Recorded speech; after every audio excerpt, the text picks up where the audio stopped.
கூட்டி கணக்கு பார்த்தா 15,000 பேர் உட்கார்ந்துருக்கிறாங்க.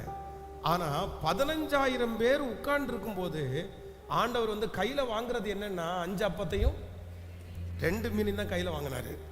அந்த 5 அப்பத்தையும் 2 மீனையும் கையில வாங்கிட்டு அத்தனை பேருக்கும் கொடுத்தது மிச்சம், கொடுத்ததும் இல்லாம மிச்சமும் எடுக்கிறார். காரணம் என்னன்னா கர்த்தர் அங்க ஒரு பாடத்தை கற்பித்து கொடுக்கிறாரு. உன் கையில இருக்கிற கொஞ்சத்தை பெருக பண்றதற்கு என் தேவனாகிய கர்த்தராலே முடியும். உங்க கையில இருக்கிறத சின்ன டேலண்ட் ஆசீர்வதிக்கிறதுக்கு ஆண்டவரால முடியும். என்னுடைய ஆண்டவர் வளர்த்துகிற ஆண்டவர், என்னுடைய ஆண்டவர் வளர்த்துகிற ஆண்டவர். நான் தீர்க்க தரிசனமா சொல்றேன், உங்க கையில இருக்கிறது சின்னதுன்னு பார்க்காதீங்க.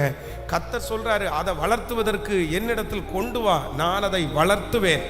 கர்த்தர் அதை வளர்த்துவார். நிச்சயமாய் அது வளரும், கொஞ்சம் கொஞ்சமாய் அது வளரும். வளர்ந்து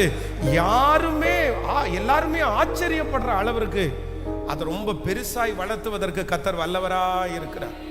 ஆனா